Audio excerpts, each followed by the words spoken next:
Assistant engineer mechanical class 2 GPSC, उसकी जो exam है अक्टूबर के बाद नवंबर दिसंबर में है।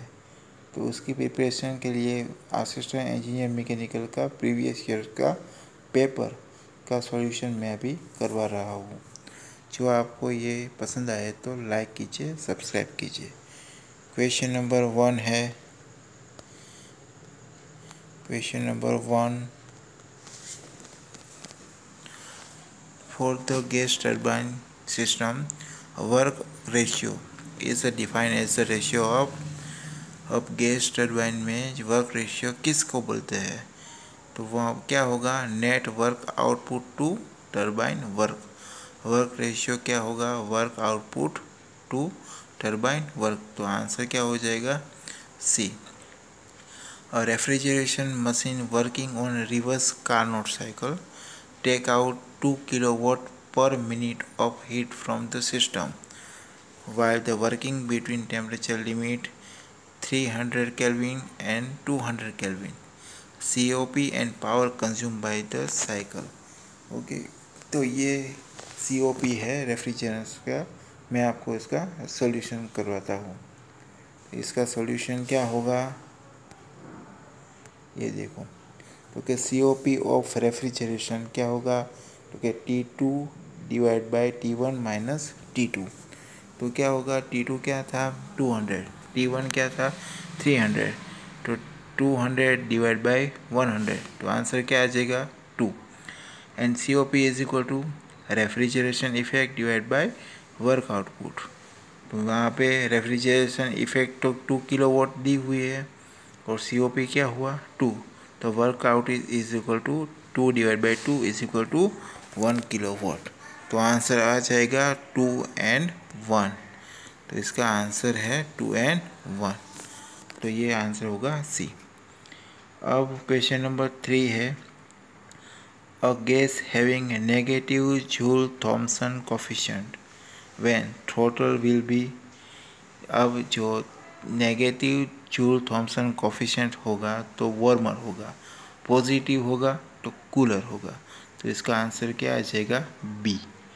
Okay, the efficiency of vapour power Rankine cycle can be increase by. Rankine cycle में क्या करना है? एफिशिएंसी बढ़ाना है तो क्या करना पड़ेगा? Increase the temperature of working fluid at which heat added करने के जो हीट एडेड होती है तभी फ्लूइड का टेम्परेचर बढ़ाना है। तो वो सही बात है। फिर 2 है, increase the pressure of working fluid which heat added. अब प्रेशर भी बढ़ाओ, टेम्परेचर भी बढ़ाओ, तो सही बात है। D increase the temperature of working fluid at which heat is rejected. Okay, तो टेम्परेचर हीट रिजेक्टेड होगी तब टेम्परेचर क्या करना है? डी इंक्रीज करना है। तो वो सही बात है। तो क्या हो जाएगा? डी। 1, 2 एंड 3 वो तीनों ही ऑप्शन सही है। Question number 5, the preference of diesel engine for the road transport due to. तो आपको मालूम है डीजल इंजन रोड ट्रांसपोर्ट के लिए क्यों यूज़ होता है? उसकी स्पेसिफिक फ्यूल कंजप्शन है वो लो है। तो इसका आंसर क्या आ जाएगा? बी।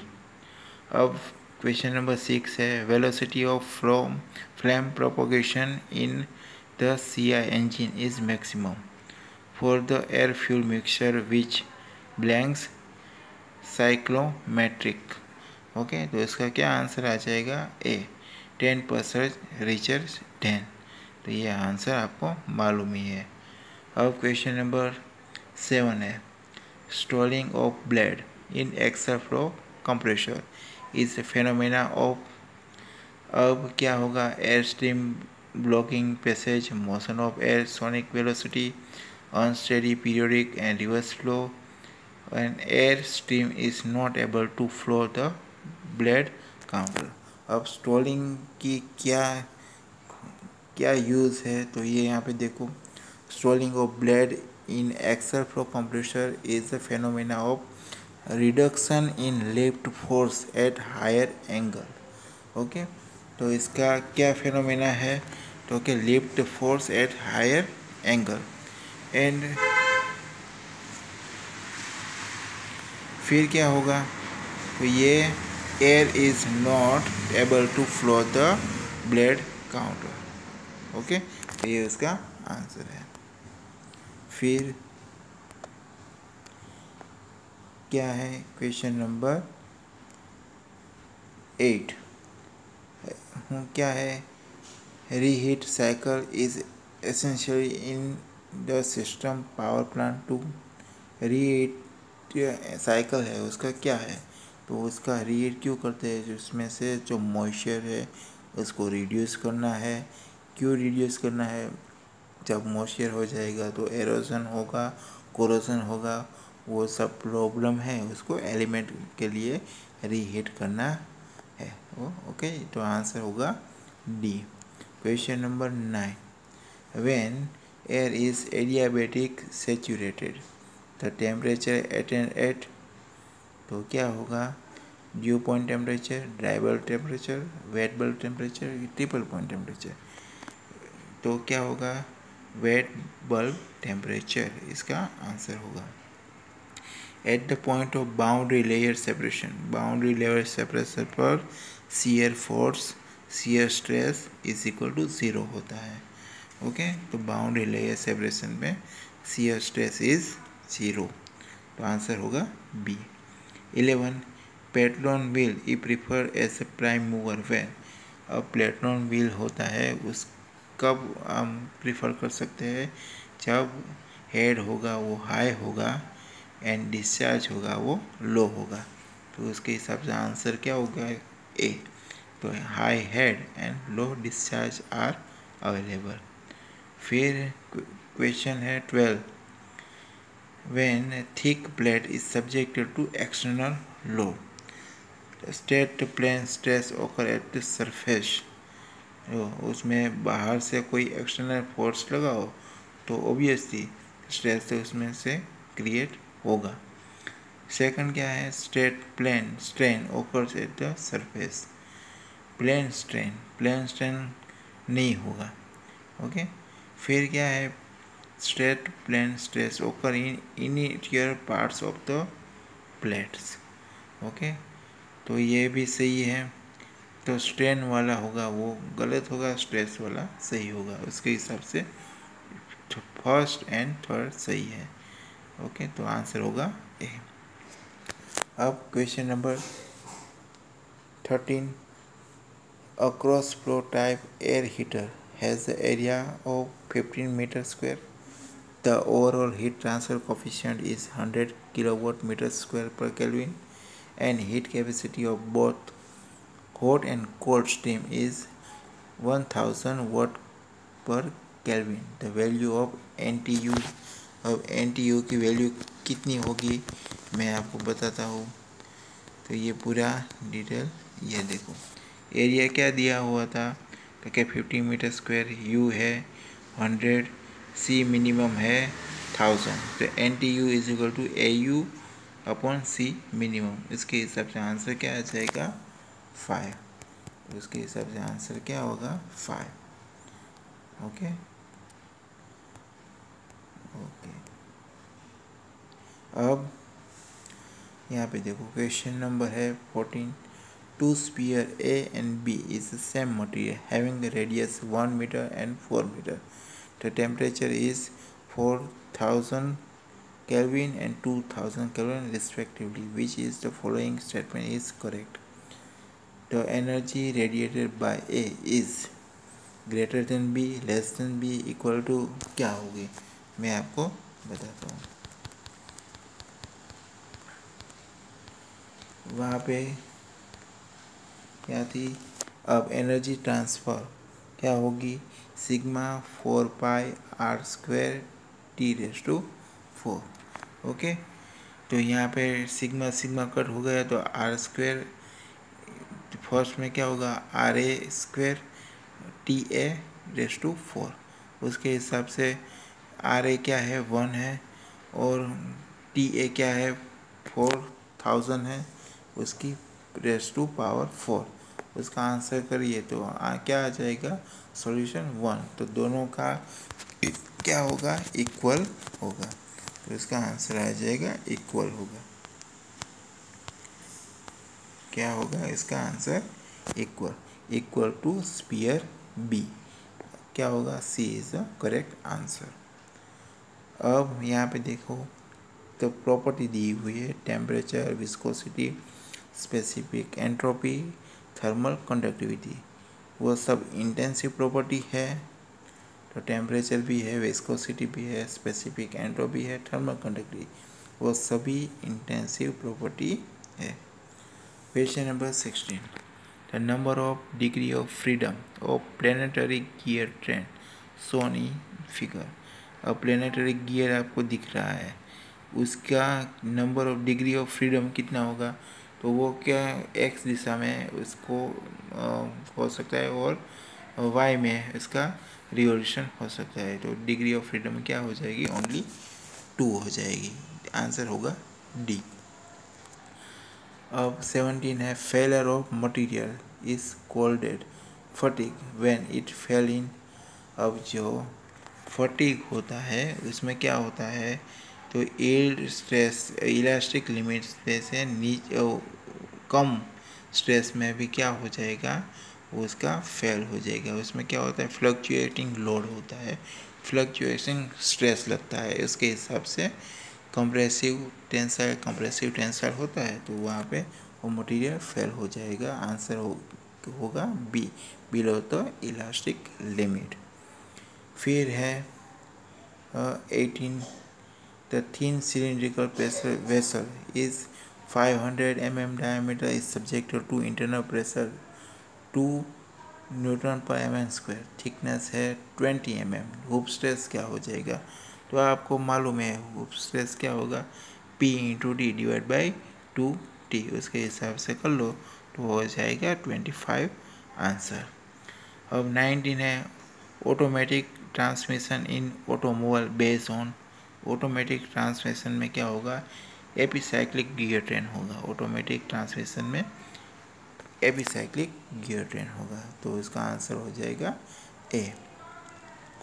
अब यहाँ पे देखो ये कुछ गियर ट्रेन दिया हुआ है, क्लॉकवाइज फर रहा है, उसका सॉल्यूशन मैंने अभी नहीं किया है, तो इसका आंसर है बी।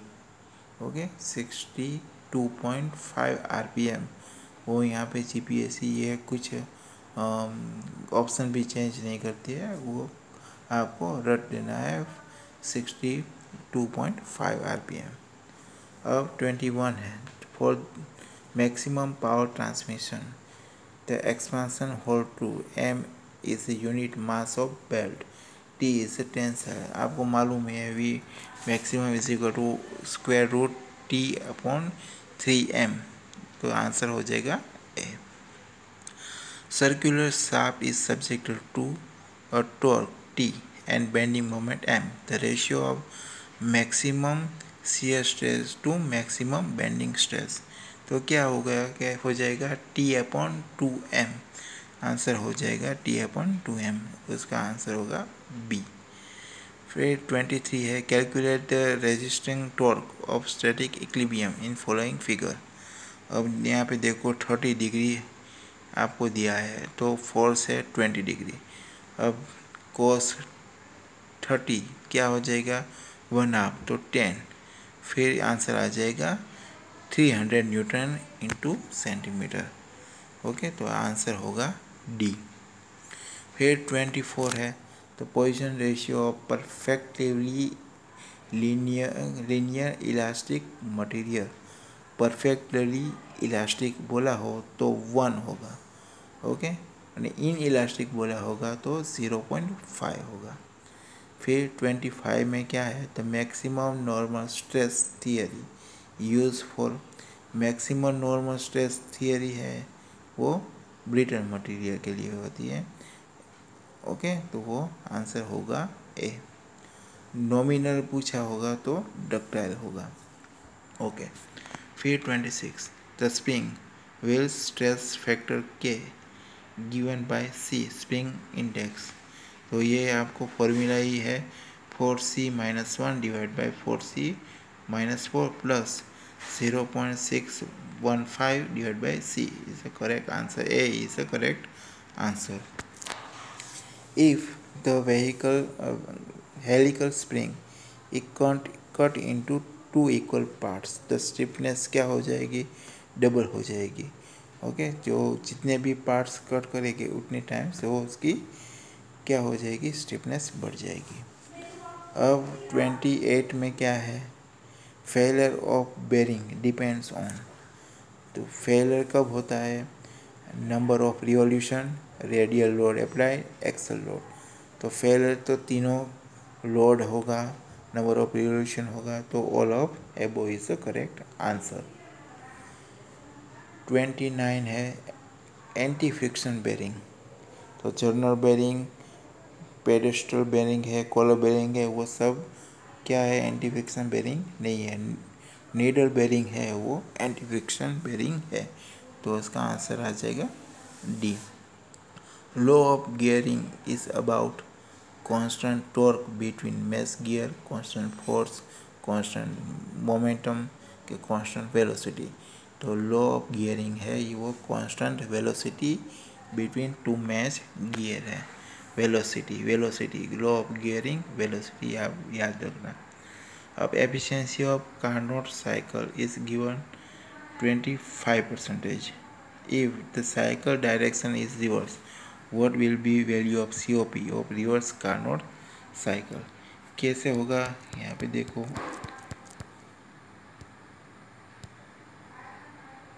यहाँ पे देखो एफिशिएंसी क्या होती है, T1 minus T2 divide by T1. अब COP क्या होगी, T1 divide by T1 minus T2. तो 1 अपॉन एफिशिएंसी हो जाएगी. मान लो यहाँ पे 1 डिवाइड बाई 0.75, तो आंसर क्या हो जाएगा 1.33. अब 0.3 होगा तो क्या होगा 3.33 हो जाएगा. तो इसका आंसर होगा 1.33. Okay, is the correct answer. Okay, अब क्या है 32. For the given heat flow for the same thickness, the temperature drop across the material will be maximum. Temperature drop होगा, ड्रॉप किस में होगा, वो जो रेजिस्टेंस उसका ज़्यादा होगा, जो क्या होगा, बेड कंडक्टर होगा. तो बेड कंडक्टर क्या है, glass wool is a bad conductor. Okay, वो तो हमको मालूम है, ग्लास वूल क्या है, इज रिफैक्टर्स मटेरियल है ना, रिफैक्टरीज मटेरियल. तो उसमें टेम्परेचर ड्रॉप ज़्यादा होगा. 32. For the given heat flow and for the same thickness, वो तो हमने किया. अब 33. Two model A and B, the product learn to profit 180 per piece. Okay, तो ये पूरा पर low number of unit A कितने प्रोड्यूस किए हैं, तो वह आपको कैलकुलेशन करना पड़ेगा. यहाँ पे उसका आंसर दिया है 15. अब centre of Mohr stress circle conclude with original on sigma and tau coordinate 10. उसमें क्या होगा, मोर सर्कल का delta x plus delta y is equal to 0 होगा. तो करेक्ट आंसर होगा A. A solid shaft is used to transmit the power of 120 pi kilowatt at 120 RPM. Torque transmit by shaft कितना होगा, कैसे होते हैं, यहाँ पे देखो क्या होगा, power is equal to 2 pi NT divide by 16. तो T इज इक्वल टू क्या होगा, P multiply by 16 divide by 2 pi N. अब P क्या है 120 पाई, फिर 60 कट कर दो तो आंसर क्या हो जाएगा 30. तो 30 इज द आंसर. तो यहाँ पे क्या हो जाएगा 30. ओके, ये होगा करेक्ट आंसर. ओके, फिर होगा यहाँ पे डिस्प्लेसमेंट डायग्राम कैन प्रोफाइल है मैकेनिज्म की, वो साइक्लोइड मोशन में है। तो साइक्लोइड मोशन में क्या हो जाएगा, F I is equal to L bracket में theta divide by beta -1/2 pi sine 2 pi theta divide by beta, वो होगा आंसर। अब question number 37, for the cycloidal governor sensitivity is equal to synchronous, जो भी गवर्नर है उसकी sensitivity infinite होती है, तो आपको ये याद रखना है। 38, in a simple truss n is a number of joint, the total number of member is, तो आपको मालूम है total number of members is equal to 2n-3, ये फॉर्मूला ही है। अब load carrying capacity of hydrodynamic lubricant journal bearing depends upon, तो वहाँ पे जो जनरल बेरिंग है उसकी लोड कैरिंग कैपेसिटी कैसे मालूम होगी, तो क्या स्पीड कितनी है, फिर क्या होगी विस्कोसिटी कितना है, रेडियल क्लियरेंस कितना है, वो सब मालूम हो तो आंसर होगा डी। फिर लिखा है self locking of power screw, self locking, तो सेल्फ लॉकिंग में क्या होती है, एफिशिएंसी इज लेस देन 50 होती है ना, तो क्या होगा, तो म्यू इज क्या होगा, ग्रेटर देन और इक्वल टू 10/5 होगा, तो वो करेक्ट आंसर होगा। फिर 41, the relationship among the elastic constant E, Young modulus, bulk modulus and Poisson ratio, तो इसका आंसर होगा D, E upon divide by 3 1 - 2v, तो इसका करेक्ट आंसर होगा। The pressure vessel is said to be thin cylindrical cell if the ratio of wall thickness of the cell to diameter, हम pressure vessel में हमने पढ़ाई है, तो वो क्या होगा, डायमीटर टू थिकनेस कितनी होती है 10% से ज़्यादा हो तो वो क्या होगा, थिन सिलेंडर होगा। पर यहाँ पे उल्टा दिया हुआ है, wall thickness divide by diameter दिया है, तो वो क्या हो जाएगा, लेस देन हो जाएगा, तो लेस देन 1/10 हो जाएगा। फिर यहाँ पे कैंटिलीवर बीम है, उसकी लेंथ L है, फ्लेक्चुअल मॉड्यूलस EI है, वो पॉइंट लोड है, उसको फ्री एंड में दिया हुआ है, तो इलास्टिक स्ट्रेन एनर्जी कितनी होगी वो हमको बताना है। तो यहाँ पे इलास्टिक स्ट्रेन एनर्जी कितनी होगी मैं आपको, तो यहाँ पे देखो strain energy is equal to 1/2 P into sigma, it means deflection, तो 1/2 P डिफ्लेक्शन कितना होगा, PL³ अपॉन 3EI, तो सब मिलाकर P² L² divide by 6EI होगा, तो ये हमारा आंसर हो जाएगा, तो ये हमारा आंसर है। ओके, अब 44, तो coefficient of restitution of perfect elastic body, वो क्या हो जाएगी, 1 हो जाएगी, वो हमको मालूम है। Viscosity of water in comparison to mercury, और विस्कोसिटी क्या होती है, जो इसकी थिकनेस ज़्यादा हो, मानो कि आपने ऑयल ले लिया, तो ऑयल क्या है, पानी से थिकनेस ज़्यादा होगी, वो फ्लो कम करेगा ना, तो मर्क्यूरी भी क्या करेगा, कम करेगा, वाटर क्या करेगा, ज़्यादा करेगा। ओके, तो विस्कोसिटी किसकी कम है, वाटर की, तो ये क्या होगा, लेसर होगा, आंसर क्या आ जाएगा, A. The internal energy of ideal gas is a function of temperature only, temperature बढ़ेगा तो इंटरनल एनर्जी में चेंजेस होगा, तो ओनली आंसर इज डी। अब 2 इंसुलेटिंग मटेरियल है, उसकी थर्मल कंडक्टिविटी क्या है, दूसरे की 3 क्या है। अब जो हॉट पाइप है उसमें अब क्या करना है, radial thickness of each material same, अब क्या करना है, जो भी आपको हॉट फ्यूल है उसमें हीट ट्रांसफ़र नहीं कम करनी है, तो क्या करना पड़ेगा, जो कम थर्मल कंडक्टिविटी वाला जो मटेरियल है उसको क्या पहले हम लेयर बनाएंगे, बाद में ज़्यादा थर्मल कंडक्टिविटी वाला होगा उसका लेयर बनाएंगे। तो आंसर होगा B. Material with lower thermal conductivity should be use for inner layer and higher thermal conductivity for outer layer. 48 है the ratio of surface convection resistance to conduction resistance. तो इसका answer होगा Biot number. फिर क्या है 49 purpose of search tank in a pipeline. Search tank का क्या काम है? तो वाटर हैमर को रिड्यूस करना है, relieve the pressure due to water hammer. तो इसका आंसर क्या हो जाएगा? डी। ओके। फिर 50 है for stability of floating body under the influence of gravity alone which of the following is true. तो क्या होगा? स्टेबिलिटी होगा ना। स्टेबल कब होगा? मेटर सेंटर होगा, वो सेंटर ऑफ ग्रेविटी से क्या होगा? ऊपर होगा, एबो होगा। ओके। इनस्टेबल में क्या होगा? अनस्टेबल में तो मेटा सेंटर है वो सेंटर ऑफ ग्रेविटी से बिलो होगा। ओके। तो ये आंसर है। अब उसके बाद में वाला मैं आपको कल करवाऊँगा। तो ये आपको वीडियो जो अच्छी लगी है तो आप सब्सक्राइब कर लीजिए, लाइक कर दीजिए।